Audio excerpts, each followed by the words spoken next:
ರಾಹುಲ್ ಗಾಂಧಿ ಭೇಟಿಯಾಗಿದ್ದಾರೆ ಪ್ರಿಯಾಂಕ್ ಖರ್ಗೆ. ಸೋನಿಯಾ ಗಾಂಧಿ ನಿವಾಸದಲ್ಲಿ ಭೇಟಿ ಮಾತುಕತೆ ಕೂಡ ನಡೆಸಿರುವಂತದ್ದು. ರಾಜ್ಯದ ಪ್ರಸಕ್ತ ವಿದ್ಯಮಾನಗಳ ಬಗ್ಗೆ ಸಮಾಲೋಚನೆ ಕೂಡ ನಡೆಸಿದ್ದಾರೆ. ರಾಜಕೀಯ ಗೊಂದಲಗಳ ಬಗ್ಗೆ 1-to-1 ಸಭೆ ಕೂಡ ಆಯೋಜನೆ ಮಾಡಿರುವಂತದ್ದು. ಆರ್ಎಸ್ಎಸ್ ನಿರ್ಬಂಧ, ವೋಟ್ ಚೋರಿ ಸಂಬಂಧ ಚರ್ಚೆಯನ್ನ ನಡೆಸುವಂತಹ ಸಾಧ್ಯತೆಗಳಿದೆ. ಎಲ್ಲ ಗೊಂದಲಗಳ ಬಗ್ಗೆ ಕೂಡ ಮಾತನಾಡ್ತಾ ಇದ್ದಾರೆ. ಪ್ರಿಯಾಂಕ್ ಖರ್ಗೆಯಿಂದ ಮಾಹಿತಿಯನ್ನ ಕಂಪ್ಲೀಟ್ ಆಗಿ ಪಡೆದುಕೊಂಡಿರುವಂತದ್ದು.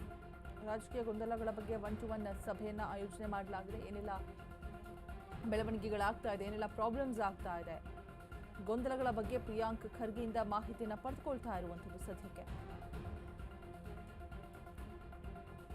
ಆರ್ಎಸ್ಎಸ್ ನಿರ್ಬಂಧ ಆಗಿರ್ಬೋದು, ವೋಟ್ ಚೋರಿ ಆಗಿರ್ಬೋದು, ಎಲ್ಲ ವಿಚಾರಗಳ ಬಗ್ಗೆನೂ ಕೂಡ ಮಾಹಿತಿಯನ್ನು ಪಡೆದುಕೊಂಡಿದ್ದಾರೆ. ರಾಜ್ಯದ ರಾಜಕೀಯ ಗೊಂದಲಗಳು ಪ್ರಿಯಾಂಕ್ ಖರ್ಗೆ ಅವರಿಂದ ಪಡೆದುಕೊಂಡಿರುವಂಥದ್ದು. ರಾಹುಲ್ ಗಾಂಧಿ ಅವರು ಮಾಹಿತಿಯನ್ನು ದೆಹಲಿಯಲ್ಲಿ ಭೇಟಿ ಮಾಡಿದ್ದಾರೆ. ಸೋನಿಯಾ ಗಾಂಧಿ ನಿವಾಸದಲ್ಲಿ ಭೇಟಿ ಮಾಡಿಬಿಟ್ಟು ಮಾತುಕತೆಯನ್ನು ನಡೆಸಿದ್ದಾರೆ. ರಾಹುಲ್ ಗಾಂಧಿ ಅತ್ಯಾಪ್ತ ಶ್ರೀವತ್ಸ ಜೊತೆಗೂ ಕೂಡ ಪ್ರಿಯಾಂಕ್ ಖರ್ಗೆ 1-to-1 ಚರ್ಚೆಯಲ್ಲಿ ಭಾಗಿಯಾಗಿದ್ದಾರೆ ಅನ್ನುವಂತಹ ಮಾಹಿತಿ ಹೊರಬೀಳ್ತಾ ಇದೆ. ಸೊ ಎಲ್ಲ ವಿಚಾರಗಳ ಬಗ್ಗೆ ಕೂಡ ಮಾತುಕತೆ ಚರ್ಚೆ ಆಡೋದಕ್ಕೆ ಮುಂದಾಗಿರುವಂಥದ್ದು ಪ್ರಿಯಾಂಕ್ ಖರ್ಗೆ. ರಾಜ್ಯದ ಪ್ರಸಕ್ತ ವಿದ್ಯಮಾನಗಳ ಬಗ್ಗೆ ಸಮಾಲೋಚನೆಯನ್ನು ಕೂಡ ನಡೆಸಲಾಗುತ್ತೆ.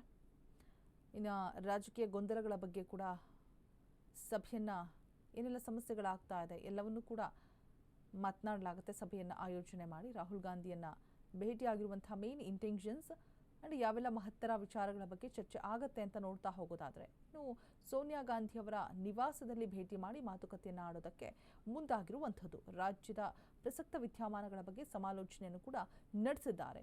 ರಾಜಕೀಯ ಗೊಂದಲಗಳು, ಆರ್ಎಸ್ಎಸ್ ನಿರ್ಬಂಧ, ವೋಟ್ ಚೋರಿ ಸಂಬಂಧ ಚರ್ಚೆಯನ್ನು ನಡೆಸಲಾಗಿದೆ. ಸೊ ಒಂದು ಸಭೆಯನ್ನು ಆಯೋಜನೆ ಮಾಡಿದ್ರು, ಒಂದು ಮೀಟಿಂಗನ್ನು ಆಯೋಜನೆ ಮಾಡಿದ್ರು ಅಂದರೆ ಸಾಕಷ್ಟು ಬೆಳವಣಿಗೆಗಳು, ಮಹತ್ತರ ವಿಚಾರಗಳು ಕೂಡ ಚರ್ಚೆ ಆಗುತ್ತೆ ಇಲ್ಲಿ. ಈ ಬಗ್ಗೆ ಹೆಚ್ಚಿನ ಡೀಟೇಲ್ಸ್ ಅನ್ನು ಕೊಡೋದಕ್ಕೆ ನಮ್ಮ ಪ್ರತಿನಿಧಿ ದೀಪಾ ಕುಕ್ಕವಾಡ ದೂರವಾಣಿ ಸಂಪರ್ಕದಲ್ಲಿ ಜಾಯಿನ್ ಆಗ್ತಾ ಇದ್ದಾರೆ. ದೀಪಾ, ಸಾಕಷ್ಟು ಮಹತ್ತರ ವಿಚಾರಗಳ ಬಗ್ಗೆ ಚರ್ಚೆ ಆಗಿದೆ. ಸೊ ಈ ಒಂದು ಭೇಟಿ ಯಾವೆಲ್ಲ ಬೆಳವಣಿಗೆಗಳಿಗೆ ದಾರಿ ಮಾಡಿಕೊಡುತ್ತೆ, ಅಪ್ಡೇಟ್ಸ್ ಕೊಡೋದಾದ್ರೆ ದೀಪಾ?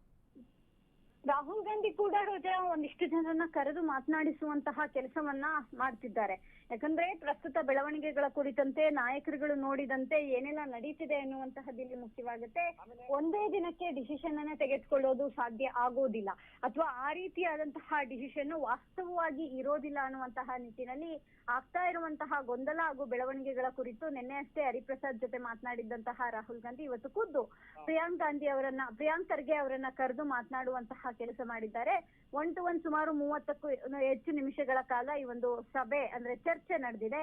ರಾಜ್ಯದಲ್ಲಿ ಯಾಕೆ ಈ ರೀತಿಯಾದಂತಹ ಗೊಂದಲ ಸೃಷ್ಟಿಯಾಯ್ತು, ಎಲ್ಲಿಂದ ಸೃಷ್ಟಿಯಾಯ್ತು, ಸೃಷ್ಟಿ ಮಾಡಿದವರು ಯಾರು, ಇದಕ್ಕೆ ಬೆಂಬಲ ನೀಡ್ತಿರೋರು ಯಾರು, ದೆಹಲಿಗೆ ಏನು ಶಾಸಕರುಗಳು ಬರ್ತಾ ಇದ್ದಾರೆ, ಆ ಶಾಸಕರುಗಳಿಗೆ ಕುಮ್ಮಕ್ಕು ಕೊಟ್ಟು ಕಳಿಸ್ತಾ ಇರುವಂತವ್ರು ಯಾರು, ನಾಯಕತ್ವ ಬದಲಾವಣೆ ಮಾಡ್ಬೇಕು ಅಂದ್ರೆ ಏನೆಲ್ಲ ಮುಂದೆ ಸಮಸ್ಯೆಗಳಾಗತ್ತೆ, ಇನ್ ಕೇಸ್ ನಾಯಕತ್ವ ಬದಲಾಗೋದು ಬೇಡ ಅಂದ್ರೂ ಕೂಡ ಡಿ.ಕೆ.ಶಿ ಬಣ ಏನಾದ್ರೂ ಸಮಸ್ಯೆಯನ್ನ ಮಾಡುತ್ತಾ, ಹೀಗೆ 10 ಹಲವು ವಿಚಾರಗಳ ಬಗ್ಗೆ ಅಲ್ಲಿ ಚರ್ಚೆ ನಡೆದಿದೆ ಅನ್ನುವಂತ ಮಾಹಿತಿ ಇದೆ.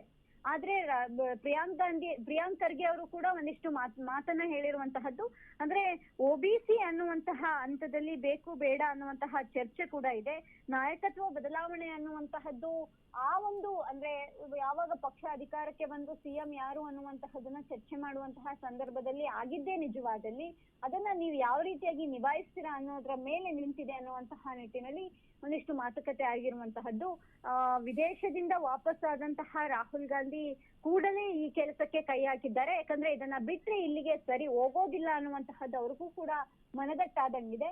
ಹಾಗಾಗಿಯೇ ನಾಯಕರುಗಳನ್ನ ಕರೆದು ಮಾತನಾಡುವಂತಹ ಜೊತೆಗೆ ವಾಸ್ತವವನ್ನ ತಿಳ್ಕೊಳ್ಳುವಂತಹ ಕೆಲಸವನ್ನ ರಾಹುಲ್ ಗಾಂಧಿ ಮಾಡ್ತಿದ್ದಾರೆ ಅನ್ಸುತ್ತೆ ರೋಜಾ. ಆಲ್ರೈಟ್, ಥ್ಯಾಂಕ್ ಯು ದೀಪಾ ತಮ್ಮೆಲ್ಲ ಡೀಟೇಲ್ಸ್ಗಾಗಿ.